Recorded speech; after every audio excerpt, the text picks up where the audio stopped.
Thank you for coming today. My name is Joshua Cole. I'm the Director of the Center for European Studies. Before I introduce our speaker today, I want to just make a couple announcements. Exceptionally, next week we will be having a lecture on Tuesday. Normally our Conversations on Europe series is on Thursdays. But next week we're having our distinguished annual lecture, and we're very, very pleased to have Didier Fassin coming from the Institute for Advanced Study at Princeton.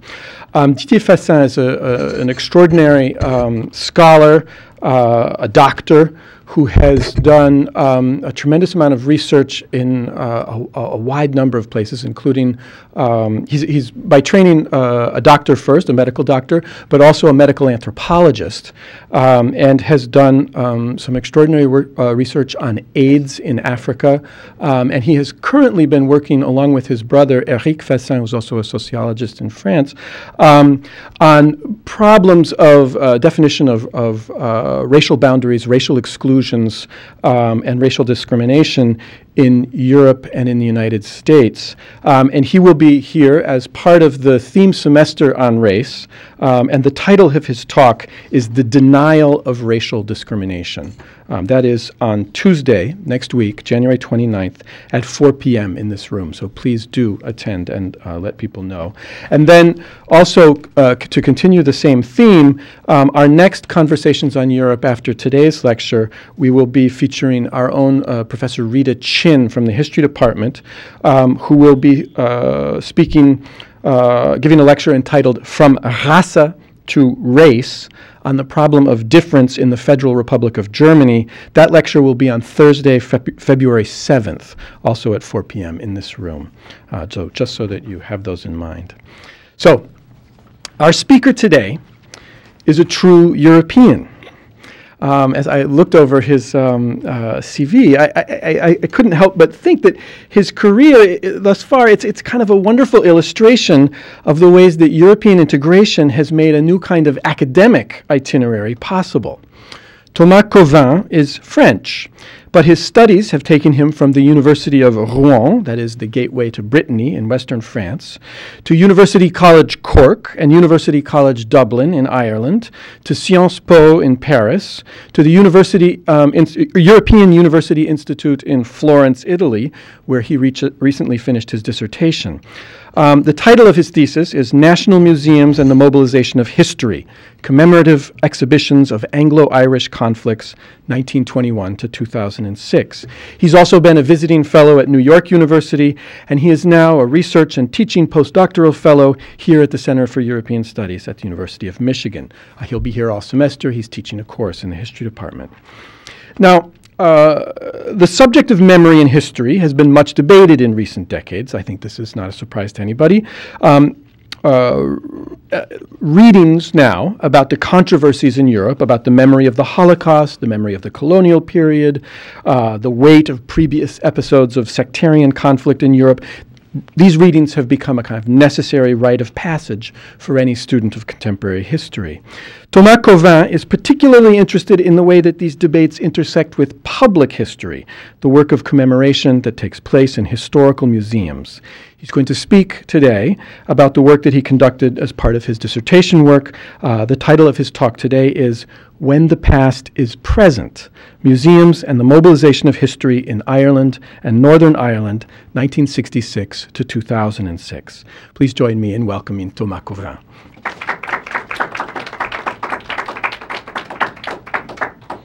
Thank you, Joshua. All right, so let me start by thanking first the Center for European Studies for this wonderful opportunity, this fellowship in the History Department, and thank its director, Joshua Cole, for this very kind introduction. If I had to sum up my main interest in the topic of this presentation, I would say it is about the public uses of the past, in particular to foster peace and reconciliation. Although the island of Ireland is relatively small, it is very telling about the different relations between past and present and the role of public history in 20th century Europe. Today I'm going to discuss how history has been mobilized for present purposes in Ireland and Northern Ireland, and I will explain the changing role of national museums in using the past in the two parts of the island. My point is that the mobilization of history has increased since the 1960s, and the national museums reveal how blurred the distinction between history and memory has become.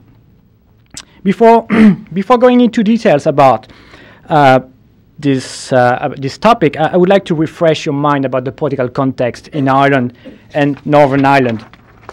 The island of Ireland was part of the United Kingdom in the 19th century, but the status of the island changed after the First World War. The War of Independence started in 1919 and opposed Irish Republicans to the British troops. A solution was found, provided in 1921 through the shape of partition. You have here the map of Ireland, where the southern part, the Republican part, became independent in 1921, while the northern part, which is mostly Unionist Protestant dominated, remained and still part of the United Kingdom. The situation became even more complex in the 1960s. As a consequence of discrimination and community angers, sectarian and paramilitary violence exploded in Belfast and Londonderry. More than 3,000 people died during what has been called the Troubles, the Northern Irish Troubles.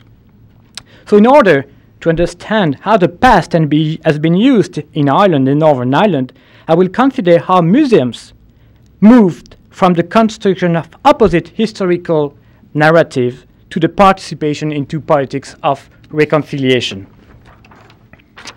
Indeed, one crucial dimension of the peace process in Northern Ireland has been to reinvent the past for both Catholics and Protestants. So I compared two museums, two national museums.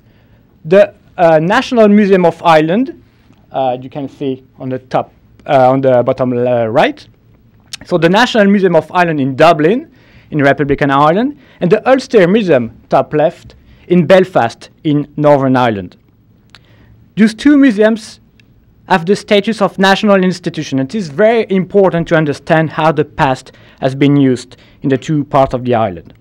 The two museums have depended on Irish and Northern Irish government, and these are ideal to discuss the construction of official histories in Ireland and Northern Ireland. Although the different museums have arts collection, have natural history collection, I will only focus on the historical collection of the museum, in particular on three very controversial events in Irish history. The first event, which is very controversial, is the 1690 Battle of the Boyne, which has been perceived as a Unionist Protestant memory. You may be familiar with this kind of parades organized by the Protestant Unionists every 12th of July in Northern Ireland.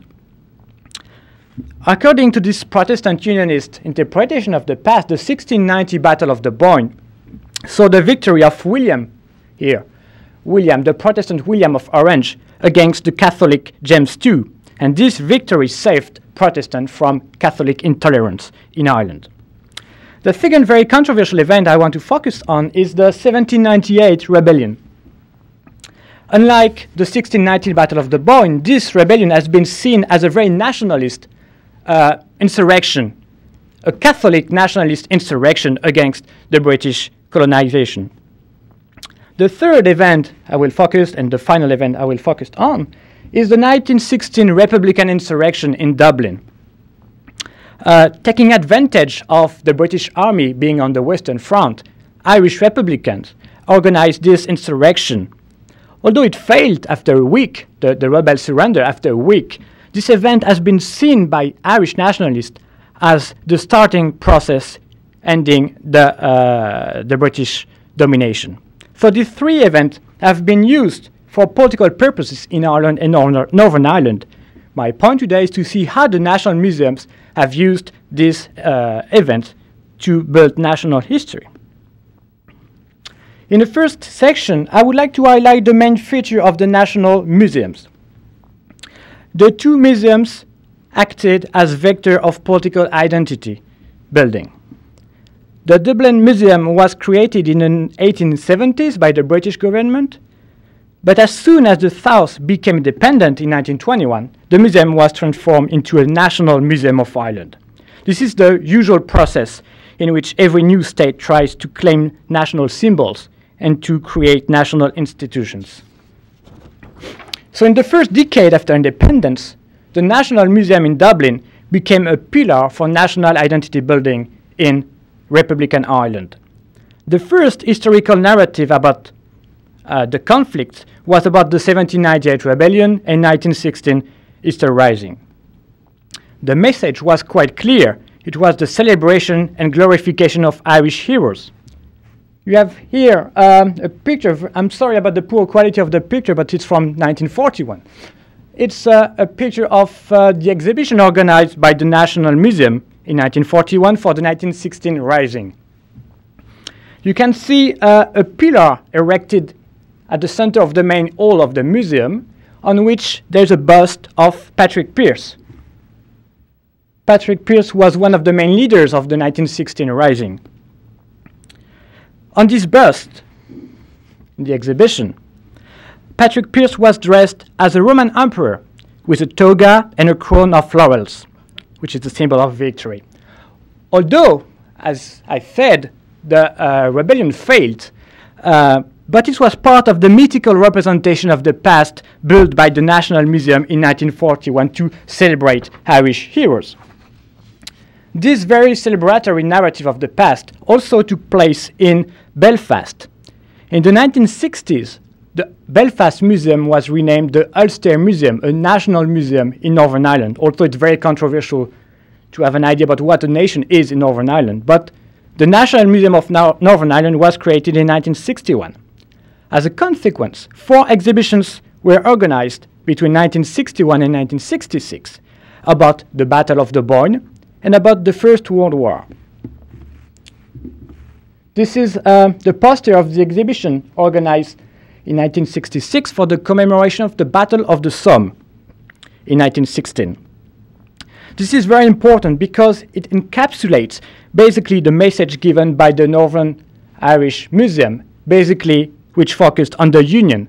Those Northern Irish Unionist Protestants fought with the British Army in 1916. The sacrifice of the Northern Irish people exemplified the union between Northern Ireland and Britain. So a very unionist interpretation of the past. To sum up, in the 1960s, the 2 national museums had opposite narrative of the past.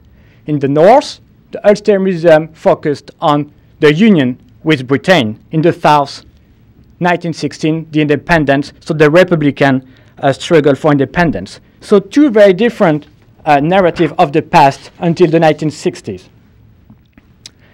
What I want to explore now is how those very opposite narratives shifted from the 1960s onward. We'll see later that the conflict was very important, the troubles was very important. But before that, I would like to call your attention to a more general evolution of the relation between museums and their publics, their audiences. Although not new, tourism appeared as an increasing field of income in Ireland in the 1960s, for a major reason, the development of international airlines. The change in tourism was both quantitative and qualitative. Until the 1960s, most of tourism and tourists came from Britain. From the 1960s onward, more and more came from Northern America. And one of the reasons for Northern Americans going to Ireland was for Irish family ancestors. You have here the example of JFK going to Ireland in June 1963. The first thing and the first part of Ireland he's been to was the home of his ancestors in Wexford in the southeast of Ireland. This was very typical of what some of the Irish diaspora was looking for, Irish ancestors. But then he went to Dublin. And in addition to this very public event, he went to this cemetery, which is Arbor Hill, the place where the 1916 rebels were buried. This is a very different interest from the Northern Irish diaspora. into the Republican history of Ireland. So the rise of tourism in the 1960s had an impact on how the museums wanted to present the past. This new public tourist had an impact on the way the past was presented in the National Museum of Ireland in Dublin. In 1966, the museum organized an exhibition about the 1916, but the director was very keen in producing exhibition for those people who, I quote, knew nothing about Irish history. So he meant basically Northern American tourists in that time. And the fact that he wanted to build this exhibition for tourists had consequences on how the past was presented. Three main consequences. First, text, because the museum had to explain objects for those people who knew nothing about Irish history. So text became increasingly important in museums. In 1991, every window in the National Museum had a text panel to explain the object. And that was very new in Irish museology. The second consequence was that the staff of the museum had to work with academic historians. And for most of the 20th century, this never happened. I mean, historians, academic historians and museum didn't, agree on what the past should be. But because of this need to present objects with an historical background, the staff had to work with academic historians. The last consequence was that in bringing this historical context, the museum rediscovered new part of its history. As I said, in the South, the First World War was never exhibited because those Irish who fought with the British in 1916 were seen as traitors, not Republicans. But if you present the 1916 Easter Rising with a broader context, you have to speak about the First World War. You cannot understand the 1916 Rising if you don't know about the First World War. So by bringing context, the museum brought the First World War into the picture. It was the last consequence of this need to present objects, to present the past for these international audiences. So you can see that the intention to adapt the collection to international tourists brought new presentation of the past. And this belonged to an overall evolution in museology, the new relations between museums and their audiences. This was embodied in the rise of marketing strategies. Marketing has been very important in understanding museums in the 1990s. It was related to tourism, but it was also related to public funding. And one major event in the public funding in the late 1970s was Margaret Thatcher. Margaret Thatcher had a very special consideration for public funding, and the reduction of public funding in Northern Ireland had major consequence on how the museum wanted to present the past. The idea was that every cultural public institution had to increase the income generation. As a consequence, the staff of the marketing department in Belfast increased and was multiplied by 5 between 1990 and, well, nowadays, multiplied by 5. By contrast, the curator of the historical collection left last year and is not replaced. So you see the balance between the marketing department and the history department. Another example of this marketing strategy is that in 1998, the Ulster Museum sold commemorative medals about the past in their display. This income generation project became more and more important for the museum. Another consequence of this marketing strategy is that this is the new gallery in the Ulster Museum. This is the gallery about the Troubles. This gallery has been designed not by the historical advisor, but by the marketing department. I'm sorry. One consequence is that there is no object. It's text, a timeline, but no object. This is, I guess, one consequence of the move from the historical collection, historical curator, to the marketing department. So the rise of the marketing has been very important in the 1990s, and I argue that this marketing strategy had consequences on the changing role of the museum from collecting the past to answering present issues.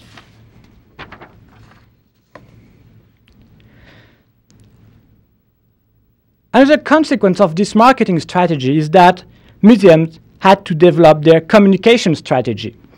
Museums became, in Ireland, Northern Ireland, site of communication. One example is that in 1994, the National Museum in Dublin moved from this old building in Dublin downtown to this military barracks in the outskirts of Dublin. It costed 28 million euros, financed by the European Union. The counterpart of this transfer was that the museum had to become a communication site, a site of communication, sorry. The museum had to hire a Canadian communication company to remodel, to brighten up its collections. And the communication company had a quite sharp argument about what the past should be and how it should be communicated. The main point from this communication company was that the museum had to be a site of interpretation. This is very symbolic of the wave of new interpretative centers in Europe. An interpretative planner was hired by the museum. And in 2006, every window, every object had to be analyzed by this interpretative planner. His job was basically to make every object understandable for visitors. So attention was not paid that much on the past and on the object, but on the way it was conveyed and on the way people could experience the past. Another consequence of this communication company, which worked with the National Museum, was the emphasis on the recent past. The recent past and new technology. New technology has been incredibly important in museums. If you compare a museum in the 1970s and a museum in the 1990s, that's the main difference. New technology, audiovisual, sound, screen, DVD, CD-ROM. So the communication company wanted the National Museum to become more about audiovisual shows. The point was to become visitor-friendly. So the National Museum relied heavily on this kind of CD-ROM, the 1998 CD-ROM created for the exhibition Fellowship of Freedom, and also giant screens. In the Ulster Museum in 1990, a giant screen was created for the Battle of the Boyne.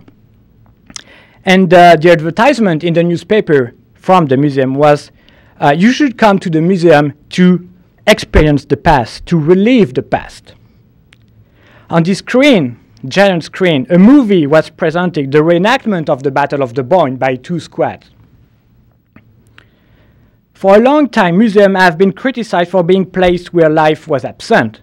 The communication strategy wanted the opposite. The museums to become about reenactment, about living history, about experiencing the past. This is a very widespread movement. If you go to the Imperial War Museum, you could go to the trench experience. That's basically the reenactment of the trench during the First World War. This is symbolic, but we could also wonder about this reenactment. Are we living history in the trench? Are you cold? Are you hungry? Are you scared? I don't think so. So there's some difficulty in reenacting the past in museum, but that's another issue. What I argue is that in fostering this experience, living the past, reenacting the past, the museums have participated in making the distinction between history and memory blurred.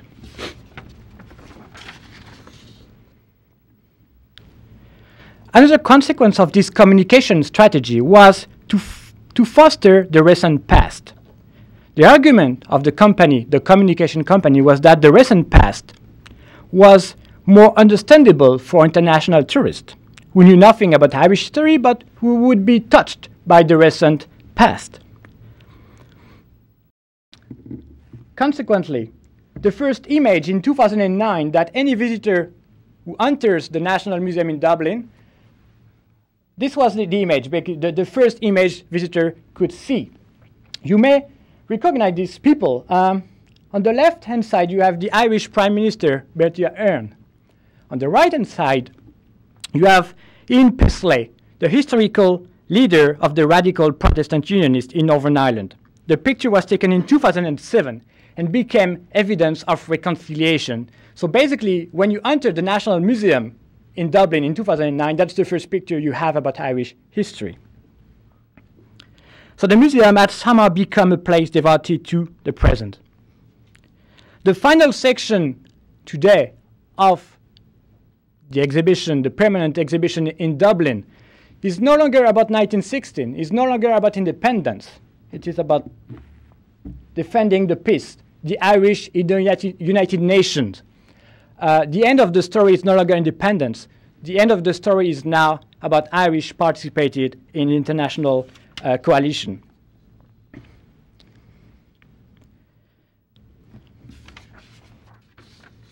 It tells a lot about how Irish history has moved from the traditional opposition between England and Ireland to a focus on the international dimension of the Irish past. And this was partly due to the intention supported the marketing strategy to deal more with the recent past, the present issues. My point is that there has been a shift in what museums aim to provide, from collecting the past to experiencing the past, from being past-oriented to being present-minded. I would even say that museums have become more and more about the future. And that's the third part of my talk. Museums about reconciliation, museums about building a new future in Ireland. In 1985, the Ulster Museum in Belfast began to think about an exhibition for the commemoration of the Battle of the Boyne, so a very controversial event. In November 1987, they were pretty much committed to this project and engaged in the project. But a bombing attack in Enniskillen in Northern Ireland killed 11 people and injured 63 others during Remembrance Day. Basically, it was the day when Unionists remember their participation in the First World War. This bombing had a dramatic effect in Northern Ireland. So how could the museum organize an exhibition about the Battle of the Boyne, a very controversial event, in this context? So my point now is about the consequences of the conflict, the troubles, on the role of the museums in Ireland and Northern Ireland. The process of reconciliation forced the museums to adapt their mission. One of the first interviews I had in Northern Ireland was with the curator of the Folk Museum in Belfast. And one of my questions was about the fact that there was very few exhibitions in the 1970s, 1980s about history. It was a very naive question by that time. And his answer was quite clear. He told me that in the 1970s, 1980s, it was simply too dangerous to organize exhibition about history in Northern Ireland. Your museum could simply be bombed out. Although no exhibition has been targeted by any paramilitary group, it was true that in 1976, the entire costume collection of the museum in Belfast was destroyed due to an attack of the IRA in the Malone house where it was stored. So it was very dangerous to deal with history in Northern Ireland in the 1970s, 1980s. So how could the museum organize an exhibition about the Battle of the Boyne in 1990? One of the answers was the title of the exhibition in 1990, Kings in Conflict, Ireland in the 1690s. It was designed by the curator of the historical collection, Bill McGuire. And the main objective of the exhibition was to fight against the mobilization of history, to fight against the present use of the past. Accordingly, the exhibition and the curator made clear that the exhibition was about the history and not the myth of 1690. in order to avoid distortion. How was it done? It was done by a particular selection of artifacts. For example, only objects of the 1690s were selected. This may be casual, but it was very important. Why was it important to focus on the 1690s only? Because this kind of heroic representations of William of Orange, this celebratory narrative of the past, only appeared in the 18th century by the Protestant. If you focus only on the 1690s, you will avoid this kind of representation. The curator was even keener in describing William as a non-hero.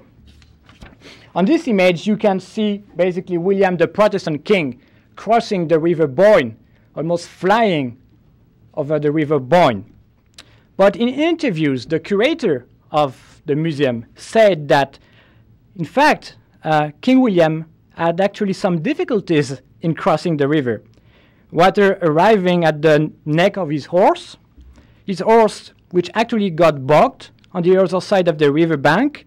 William had to dismount and was helped by his followers to cross the river walking. So it's a major example of how to debunk powerful myth in Northern Ireland. So the purpose of the museum was to debunk myth about the 1690s. But if it's true that the demobilization of the past could be reached that way, we should wonder about where mobilization and demobilization of the past stop. And I will give you one example about this. The 1690 Battle of the Boyne took place north of Dublin. And William's victory over the Catholic James was interpreted by Protestant Unionists as the root of Protestant domination in Northern Ireland. However, by presenting a quite different space of representation, the Ulster Museum tried to change the interpretation of the past. As you can see, the title of the exhibition was Kings in Conflict. You see also the different symbols of the kings. You have William, you have James, but you also have Louis XIV. And this was very important in changing the representation of the past. Because in the 1690s, Europe was at war. In order to counterbalance the rise of Louis XIV, several European monarchs grouped under what was called the Grand Alliance. And the Grand Alliance was led by William of Orange. So James and Williams fought on the Battle of the Boyne, but what was at stake was European diplomacy at that time. This is the reason why the first object of the exhibition was the very famous portrait of, of Louis XIV. The first section of the exhibition was not about William or James, but about Louis and the Kingdom of France. This has a major consequence on the way you interpret the 1690 Battle of the Boyne. So far, the Battle of the Boyne was defined as an opposition between Catholics and Protestants. But if you enlarge the framework of reference to Europe, it changes the interpretation of the past. Because the Pope supported William. In the Grand Alliance, the Pope supported William to counterfight Louis XIV. So this diplomacy was very important, but if you do that, if you enlarge the framework of reference to Europe, the opposition between Catholic and Protestant in Ireland doesn't have sense, because the Catholic-Protestant division was quite different in that context.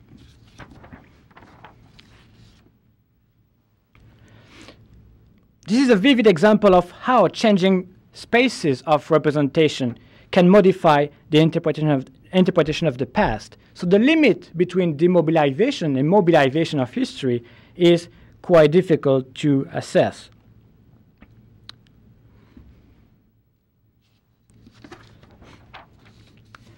And to some extent, this was evidence of how the 1990s would be about remobilizing the past for the peace process. This happened also in the Republic of Ireland, so in Dublin, in 1998.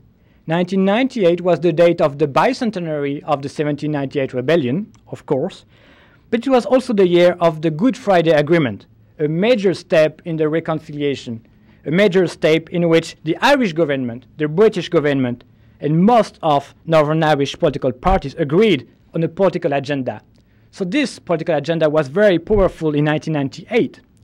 So the challenge for the Irish government was, how will you commemorate this violent insurrection in 1798 against the British Empire in a context which focuses on reconciliation? To do that, the Irish government set up a commemorative committee to manage the public funding. They hired a professional historian, Kevin Whelan, to be advisor of the government, but also to be curator of the National Museum. This is the only example of an historian being charged of an exhibition in the National Museum. And this was due to this very political context in 1998. The purpose of Kevin Whelan, the purpose of the Irish government, was to use 1798 for the 1998 peace process. The title of the exhibition in the National Museum in Dublin, so curated by the Kevin Whelan, was Fellowship of Freedom, the United Irishmen and the 1798 Rebellion in Ireland. And one of the favorite sentences of the historian, the curator, was, I quote, "The past cannot be restored, memory can," unquote.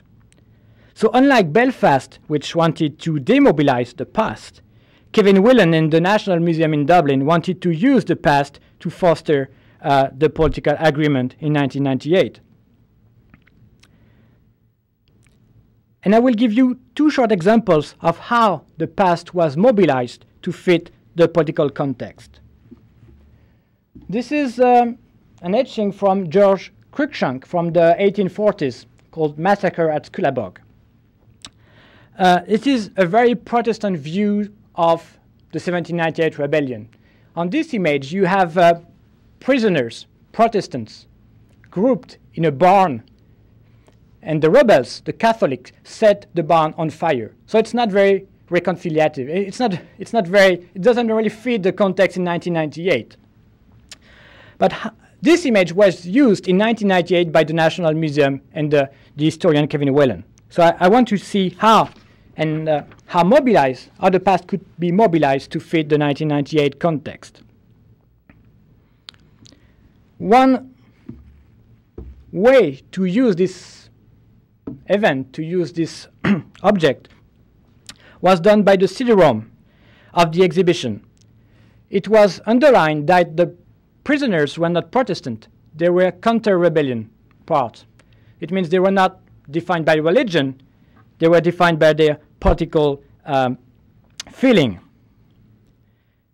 It was also stressed that this event took place after what the British had done in a close-by village, a massacre in a very close village. So this event, this massacre, was an episodic act of revenge and could not be served to define the whole rebellion. And the caption in the catalogue was even stronger about this artifact. The caption said that this document tells more about the racial anti-Irish feeling in Britain in the mid-19th century, more than about the 1798 rebellion. So a very strong control of the artifact in the exhibition. Another example was how to use this character. This is John Murphy, one of the leaders of the 1798 rebellion, a priest, a Catholic priest. It was an example of how the Protestant saw the rebellion as a Catholic rebellion, a sectarian rebellion. So how did the museum use this character and this artifact? This was the caption, I quote. The painting was sent to Dublin to be cleaned. The restorer added the Roman clerical collar to more fully identify him with the modern Catholic priesthood, unquote. So the museum stressed that basically Father Murphy didn't act as a priest. His identity as a priest was a construction in the 19th century. So the objective of the museum was to say that the 1798 rebellion was not a Catholic rebellion. It was a pluralist rebellion, but the memories saw it as a Catholic rebellion. So a very authoritative control of the artifact in the museum. But one drawback of this control of objects in museums is the fact that the exhibition was mostly text-oriented. As I said, the curator was an historian, and you can see here that you have 3 objects in the middle of the room. That's the first room of the exhibition.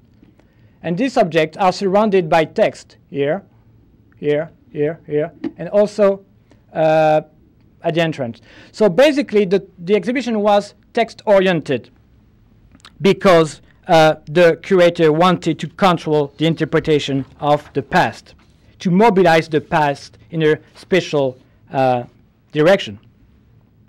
This was due to the extreme political context in 1998, as I said.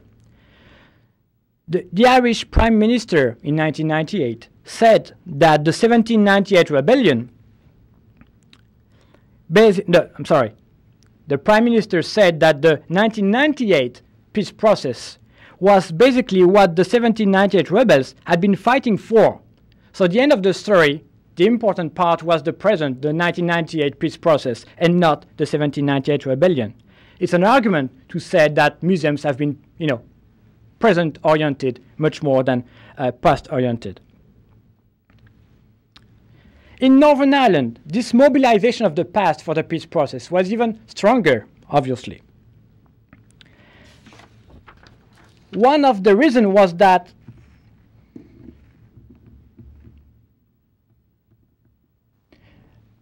since 1994, the European Union became involved in the peace process. Through this European Special Support Program for Peace and Reconciliation in Northern Ireland, lots of funding for the museum.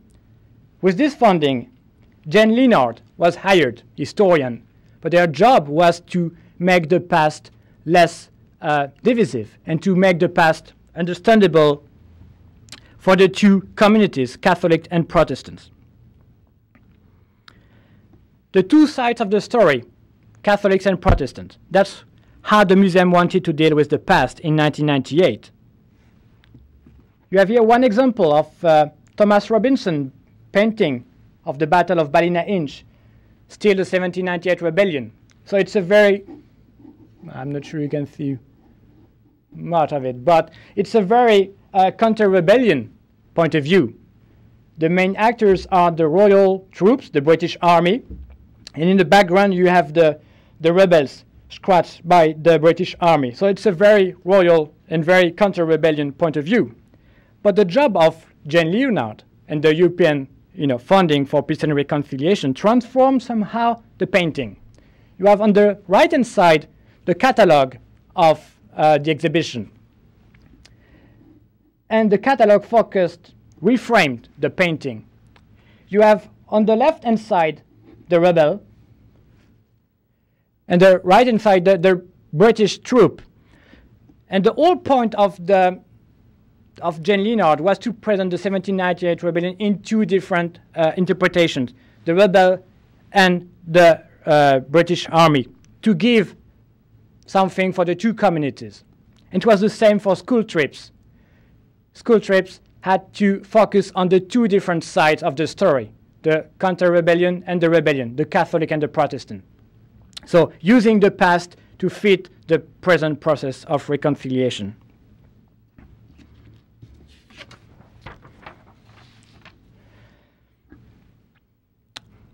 This multiplicity of approaches, the two sides of the story, became even more important with the rise of victims and the rise of victim groups in Northern Ireland in the late 1990s and 2000s.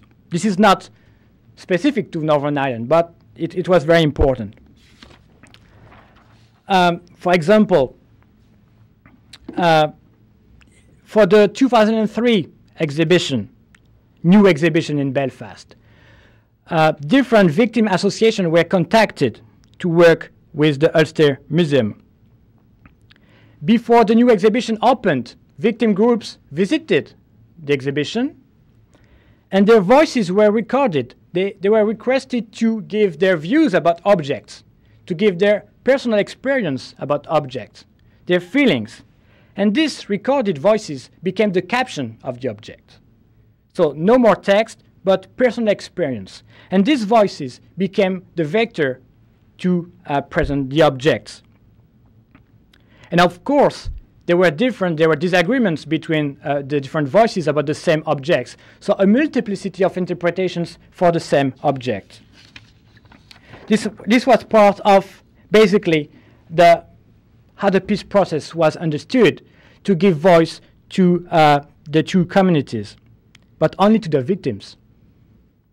I mean, we can also discuss about that later. No perpetrators, only the victims, the rise of the victims as voices from the past. So the present voices, the present interpretation of the past was the main media.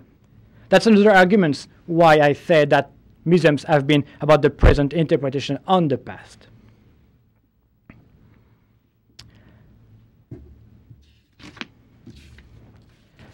It was also very important to understand how the museums now deal with their publics. Museums are encouraged to include their public into the construction of the exhibition.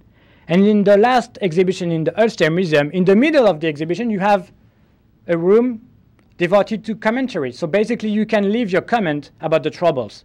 And this is entirely part of the display. It's not at the end of the display. It's not a visitor books. It's in the middle. So your interpretation of the Troubles become part of the display. So it's a very new relations between museum and its public.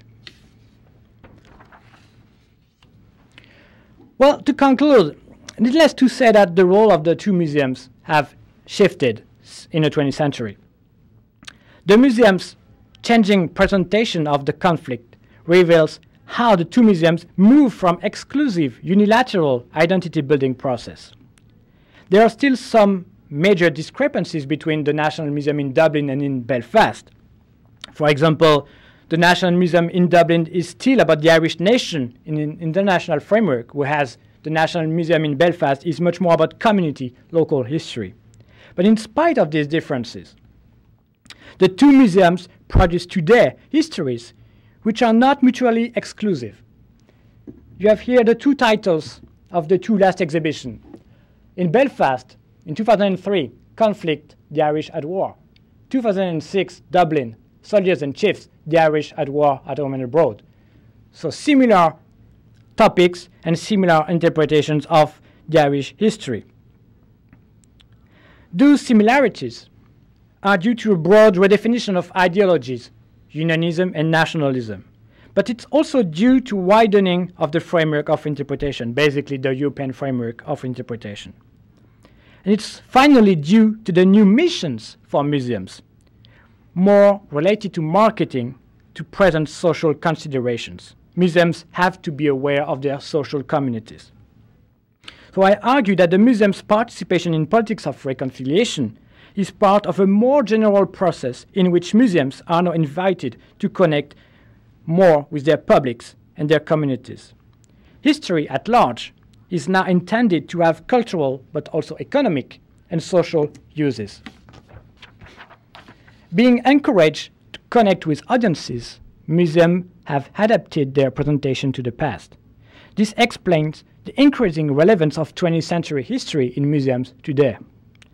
But also it explains a new complexity in presenting the past.